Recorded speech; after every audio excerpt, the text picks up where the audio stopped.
Salut à toutes, salut à tous, c'est Marion, vous êtes sur Unlocked, l'émission qui décrypte les entreprises. Aujourd'hui, on accueille Bolloré Transport & Logistics, opérateur majeur du transport et de la logistique à l'international. Et pour m'accompagner dans cette émission, je suis avec deux collaborateurs de Bolloré Transport & Logistics, à commencer par Morgane, directrice des ressources humaines. Bonjour. Bonjour Marion. Ça va? Oui, ça va, super. Merci de nous recevoir. Merci à vous d'être là. Et on est également avec Eikel, qui est contrôleur financier. Bonjour Eikel. Bonjour Marion. Ça va, super, très bien. Bon, eh bien, merci à tous les deux de participer à ce nouveau numéro de Unlocked. Et si on est ensemble aujourd'hui, eh bien, c'est parce que Bolloré Transport & Logistics est à la conquête de ses futurs jeunes talents. Alors, comment se passe l'intégration, l'accompagnement et l'évolution des stagiaires et des alternants chez Bolloré Transport & Logistics? Quelles sont les valeurs et les engagements de l'entreprise? On en parle dans quelques instants, mais avant, présentation en mode express de Bolloré Transport & Logistics, une mission que je vais confier à toi, Morgane. Tu le sais, tu vas avoir 1 minute à peu près voilà, pour présenter ton entreprise, donc c'est quand tu veux. Alors déjà 2 mots sur le groupe Bolloré avant de parler de Bolloré Transport & Logistics. Donc le groupe Bolloré, c'est un groupe familial qui a été fondé il y a presque 200 ans puisque le groupe a été créé en 1822. Une date clé à retenir pour nous, c'est 1981 puisque c'est l'année à laquelle Vincent Bolloré a racheté et repris le groupe familial. Et en fait, il a repris l'activité historique du groupe qui était la production de papier ultra fin pour l'utiliser pour la production de batteries. Et nous, ce qui nous concerne un peu plus, Bolloré Transport & Logistics, c'est une division qui a été créée en 2015. En fait, le groupe s'articule autour de 3 grandes activités. Donc, il y a Bolloré Transport & Logistics, BTL, dont on fait partie, la partie communication et la partie système de stockage et d'électricité. Et donc, BTL, dans lequel nous sommes, en fait, c'est une division dans laquelle on va retrouver 4 business units, qui sont des activités qui ont des synergies. Donc, c'est une division qui est présidée par Cyril Bolloré. On a Bolloré Logistics qui va être un acteur majeur du transport et de la logistique. Bolloré Port qui est un acteur global sur toutes les activités portuaires et qui est aujourd'hui le premier acteur de concession portuaire en Afrique. Bolloré Rail, dont fait partie Eikel, qui est présent uniquement sur le continent africain et c'est un opérateur de concession ferroviaire. Et enfin Bolloré Énergie qui s'occupe de la distribution pétrolière, essentiellement en France et en Europe. Et on a un groupe qui est présent partout dans le monde. Donc pour Bolloré Transport & Logistics, on est présent sur les 5 continents dans 109 pays. Et aujourd'hui, on regroupe 35 000 collaborateurs. Bon, eh ben c'est très complet. On a légèrement dépassé la minute, je pense. Mais effectivement, il y a beaucoup de choses à dire. C'est un très grand groupe. En tout cas, très belle présentation, Morgane. Et je rebondis sur ce que tu viens de dire. Effectivement, il y a près de 35 000 collaborateurs chez Bolloré Transport & Logistics. Du coup, plus il y a de collaborateurs, plus ça va être important de définir un type de management adapté. Et ça se passe comment, du coup, chez vous? En fait, tout le monde chez nous, il est impliqué, disons, dans tout ce qu'on fait. En fait, il y a tellement de projets un peu transverses, donc tout le monde est impliqué, notamment les stagiaires et les alternants aussi. Mais pour faire simple, on peut dire que l'organisation, c'est une organisation un peu matricielle, avec un management de proximité, comme je l'ai dit, surtout pour les nouveaux arrivants, comme les stagiaires et les alternants. Mais en globalité, en fait, tous les services, ils interchangent un peu entre eux, et toutes les missions sont tout le temps menées en équipe. Donc c'est plus ou moins ça l'organisation au sein du groupe. D'accord, donc quand tu dis que tout le monde est impliqué, donc même si on est stagiaire, on peut Exactement. dans une certaine mesure aussi participer. Exactement. C'était mon cas par exemple il y a 3 ou 4 ans, où quand je suis arrivé, j'étais déjà préparé, on m'a un peu présenté, et puis j'étais vraiment impliqué dans toutes les actions qu'on menait, les petites réunions qu'on faisait aussi, donc ça me permettait un peu de visualiser un peu l'activité. Je n'étais pas juste sur un petit périmètre où je faisais que 2-3 petites tâches. Petit teasing en tout cas que tu nous fais, on va rentrer dans le détail un peu de ce que tu as fait aussi quand tu étais effectivement stagiaire. Morgane, en tout cas, l'une des clés pour bien manager ses collaborateurs, c'est la communication. Oui, tout à fait. Chez Bolloré Transport & Logistics, comment l'information est partagée? Alors, il y a plusieurs niveaux de communication. Déjà, si on raisonne sur un niveau global, on a la chance d'avoir une direction de la communication qui va diffuser des messages et des informations sur différents sujets. Donc, ça va passer par exemple par le biais de notre journal interne, Be Connected, qui est diffusé tous les trimestres et qu'on peut notamment retrouver sur notre intranet. On a aussi un réseau social d'entreprise qui s'appelle Yammer et qui permet à la fois de diffuser des informations, mais aussi à tous nos collaborateurs d'échanger entre eux, parce qu'il est accessible à tout le monde. Quand on veut cibler sur un message particulier, on va évidemment passer assez classiquement par des emails, surtout pour des messages forts, par exemple de la présidence, ou pour communiquer sur des événements qui vont avoir lieu. Et ensuite, on a évidemment des moyens de communication qui sont plus locaux, des réunions de service, ou par exemple des événements qui peuvent être organisés sur site quand on veut communiquer auprès de collaborateurs localement. Et quand on est justement jeune, alternant ou stagiaire, on a régulièrement des retours aussi justement de son tuteur. Oui, ouais, tout à fait. Ouais. Ça fait partie de toute façon de notre process pour les stagiaires alternants. L'idée, c'est qu'ils aient dans tous les cas un bilan qui soit fait à la fin et qui leur fasse un retour sur la façon dont ça se passe. Nos alternants sont intégrés à nos campagnes d'entretien annuelles, donc on les considère vraiment comme des salariés à part entière. Et puis, il y a un bilan qui est fait aussi en milieu de parcours pour pouvoir échanger avec eux. Ça, c'est fait par le tuteur, mais c'est aussi fait par le service RH, par le biais de notre équipe recrutement qui est dédiée aux stagiaires et alternants et qui va systématiquement recevoir tous les jeunes à la fin de leur parcours pour échanger avec eux. Donc c'est très structuré. On en parlera de toute façon tout à l'heure après de l'intégration justement de ces jeunes talents dans votre entreprise. J'aimerais qu'on fasse un petit focus sur un pôle de l'entreprise, Ekel, puisqu'on a la chance de t'avoir avec nous aujourd'hui. On va parler de Bolloré Railways, d'accord, où tu occupes le poste de contrôleur financier. Est-ce que tu peux nous dire comment l'information justement est partagée dans ces équipes-là? En fait, l'information, comme le disait Morgane, à part les mails, à part les communications un peu classiques, ce qu'on fait actuellement, c'est qu'il y a des points business unit hebdomadaires toutes les semaines où on se réunit. Les membres de l'équipe de la business unit Railways au siège, c'est composé du directeur général, du directeur financier et des deux chargés, un chargé opérationnel et un contrôleur financier, où on fait un peu le point sur tout ce qui s'est passé la semaine dernière, où on priorise un peu nos objectifs et on met en place un plan d'action pour pouvoir avancer et voilà, faire le bilan la semaine d'après. Donc c'est plus ou moins ça notre méthode de travail actuellement. En plus de ça, ce qu'on fait aussi, c'est des revues mensuelles d'activités qu'on fait avec nos filiales étrangères, où c'est un point où on fait, qui dure quelques heures, où on fait le point un peu sur les résultats, l'activité du mois dernier. On essaie de voir qu'est-ce qui a marché, qu'est-ce qui n'a pas marché, voir un peu l'effet marquant.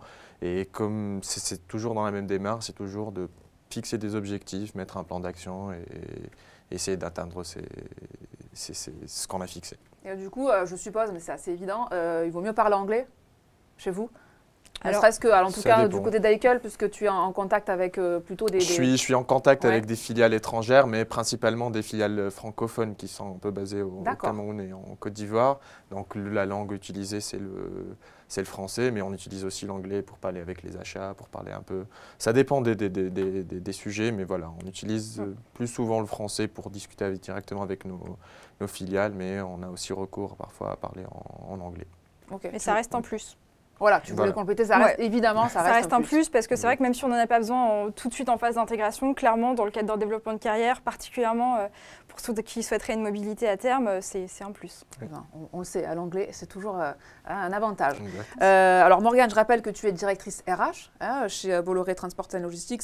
Donc en tant que telle, c'est toi et tes équipes qui géraient l'intégration des collaborateurs. Et justement, en janvier 2022, vous allez accueillir une toute nouvelle promotion de stagiaires et d'alternants. Est-ce que tu pourrais nous dire comment est structuré votre onboarding? Ok.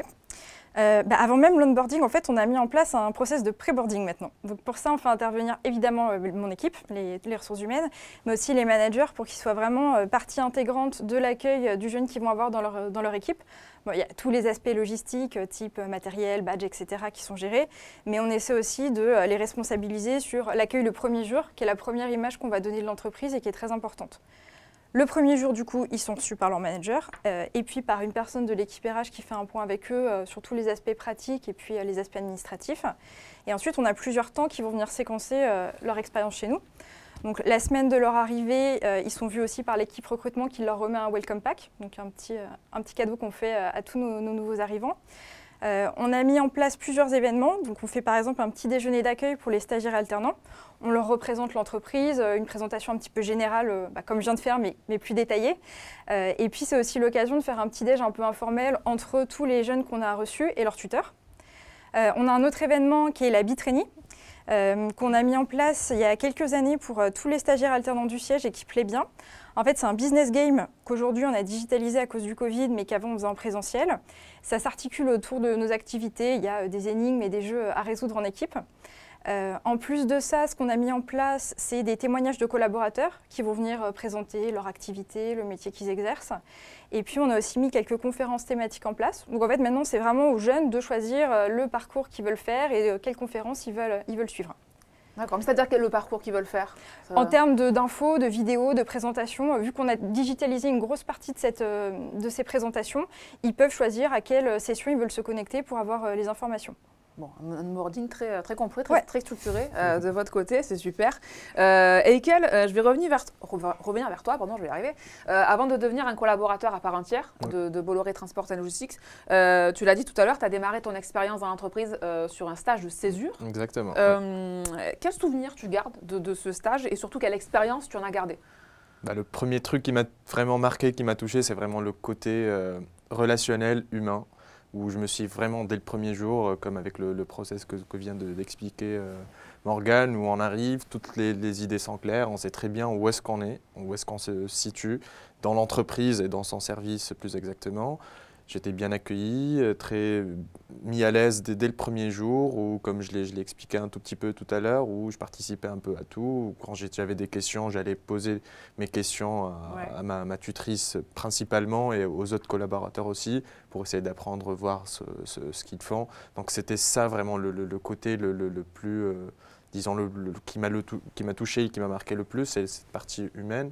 Mais il y a aussi la partie où il y a beaucoup de rigueur, il y a beaucoup de choses à apprendre en fait, dans une société comme Bolloré où, par exemple, j'étais aux investissements, mais j'étais en contact permanent avec des filiales étrangères, avec des directeurs financiers, avec des experts métiers, avec des directeurs d'achat, avec du juridique aussi. Donc c'est un endroit où, malgré notre profil et malgré notre formation, on peut aussi apprendre d'autres choses et sortir un peu du cadre théorique de l'école où on était. Et monter en compétences, du coup, justement. Exactement. En effet, oui. Et justement, on va parler de ça, parce que de l'accompagnement des stagiaires et des alternants. Ce qui est important aussi dans une entreprise, c'est de veiller à ce que tous ces collaborateurs puissent monter en compétences, comme ça a été ton cas, Eikel. Morgane, du coup, est-ce que vous proposez des formations en interne, que ce soit pour les jeunes ou aussi les collaborateurs un peu plus aguerris? Oui, bien sûr. En fait, évidemment, on va avoir des parcours qui vont être différenciés selon l'expérience de la personne et son profil. Déjà, on a mis un accent fort sur les programmes de management qui vont aussi bien du premier niveau, type manager de proximité, jusqu'à des gens qu'on va avoir ciblés plutôt comme potentiels et qui peuvent, par exemple, intégrer demain un codir de business unit ou notre COMEX. Et pour les jeunes, on a... Pardon, je t'interromps. C'est-à-dire que parfois, vous repérez, entre guillemets, des personnes qui ont un certain potentiel et vous vous dites, on va lui proposer une formation pour peut-être le faire évoluer. C'est ça? En fait, ça se fait notamment dans le cadre des comités de carrière qu'on tient tous les ans, qui nous permettent justement de cibler les potentiels et les formations qu'on veut leur dispenser. Et c'est vrai aussi d'ailleurs pour les jeunes profils, puisqu'on a une formation qui s'appelle Be Tomorrow, qu'on va lancer là sur sa 4e édition et qui est présente d'ailleurs dans toutes les régions du groupe.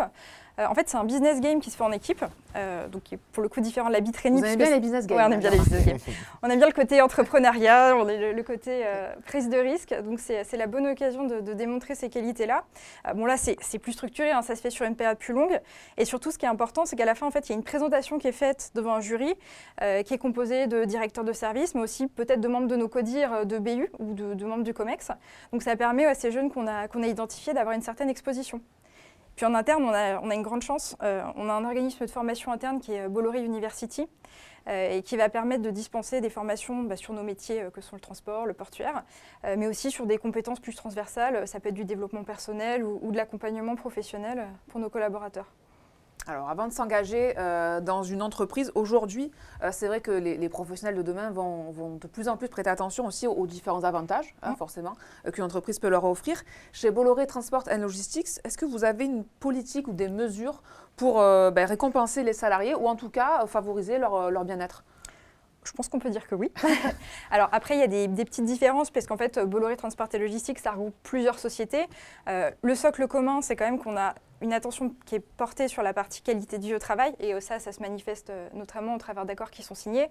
On va essayer d'avoir des engagements locaux sur de l'aménagement des sites. Par exemple, au siège, on a des paniers de fruits et légumes qui sont distribués directement sur site aux collaborateurs.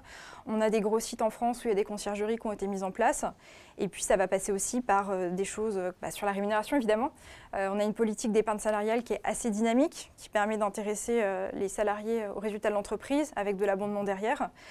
Et puis d'autres choses comme des packages de jours de congé qui vont être au-dessus au-dessus du supralégal ou conventionnel et un peu au-dessus de la moyenne. Donc, qui permettent de veiller à un bon équilibre vie privée, vie pro. Eikel, toi, est-ce que tu pourrais nous parler un petit peu du rythme de travail qu'on a quand on est stagiaire ou l'alternance? Parce qu'il me semble que tu as fait de l'alternance. Tu as été en alternance également. J'étais en alternance, oui. Ça, hein, Première partie, c'était en stage de césure, et puis je suis passé en alternance. En fait, ce qu'on peut remarquer, c'est que c'est un rythme qui n'est pas hyper soutenu, où on a un peu de flexibilité. On est là, on travaille, on fait nos horaires. Comme, je sais pas, c'est pas des horaires où on finit à 20h ou 21h, pas du tout en fait. Et en plus de ça, il y a une flexibilité de la part du management. Je me rappelle bien au moment où j'étais vers la fin de mon stage, où mon management il m'a permis d'aller passer des entretiens, d'avoir le temps pour un peu chercher. Donc sur ce côté-là, il y a aucun souci. De même au moment de l'alternance, j'avais un rythme 3 semaines en entreprise, 1 semaine à l'université ou à l'école. Ça aussi, il y a eu, en gros, c'était un rythme bien adapté à mes besoins pour préparer mon projet de fin d'études, pour préparer mon mémoire, passer des entretiens aussi. Donc, voilà, tu n'as pas été accaparé entre guillemets par la charge de travail en entreprise. Il y avait un parfait équilibre. On pouvait même aller faire du sport entre midi et 2 ou après le travail. Il n'y a pas eu de souci sur ce côté-là. Oui. Bon, bah super. J'aimerais qu'on parle un peu de votre culture maintenant. Est-ce que vous pourriez me dire quelles sont les valeurs de votre entreprise et comment elles se traduisent au quotidien? Oui. Alors, les valeurs de Bolloré Transport et Logistique, déjà il y a le courage qui est très important pour le groupe, l'humilité, l'agilité et l'innovation, l'excellence et la solidarité. Donc ça se manifeste au travers des différents engagements du groupe. On essaie aussi surtout de les retrouver chez nos collaborateurs. Donc pour ça, on regarde comment ils vont le mettre concrètement en application.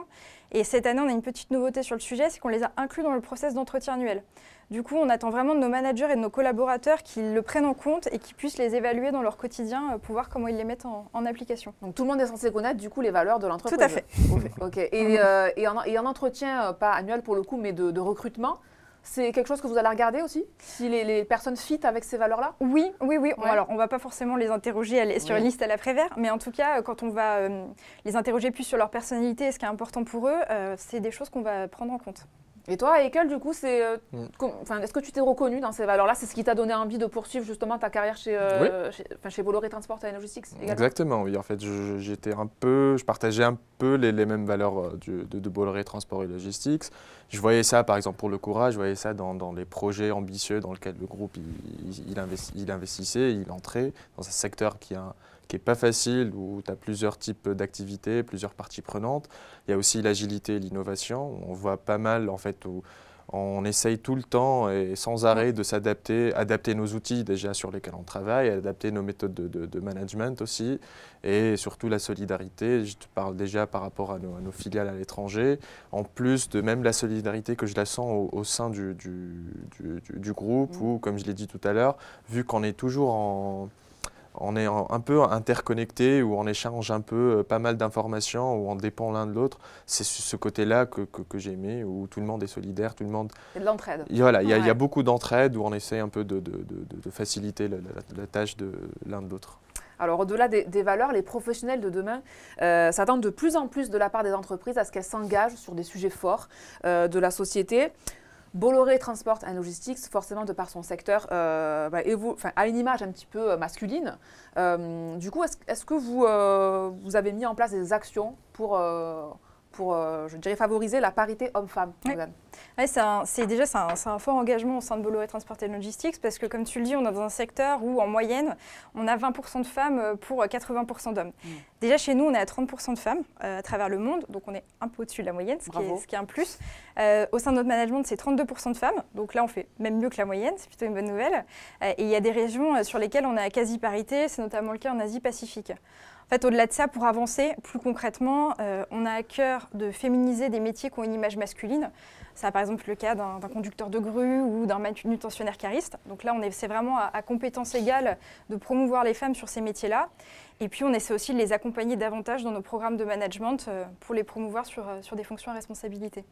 Alors, au-delà de la parité, quels sont les grands domaines, je dirais, sur lesquels vous menez des actions RSE? Alors, il y en a plusieurs, parce que le groupe est présent sur pas mal de sujets. Donc, effectivement, on a parlé de la parité. On prend des engagements à long terme sur les territoires sur lesquels on est présent. On va travailler sur tous les sujets de transition énergétique, qui est un vrai sujet aujourd'hui, je pense, pour toutes les entreprises. La promotion des droits humains, qui est un sujet qui est majeur dans le groupe ces dernières années. Et puis, sur l'autonomisation des jeunes aussi. Donc, plus concrètement, par exemple, chez Bolloré Logistics, qui est un acteur du transport, le gros sujet, c'est évidemment le climat. Donc, on travaille à la réduction des émissions à effet de serre.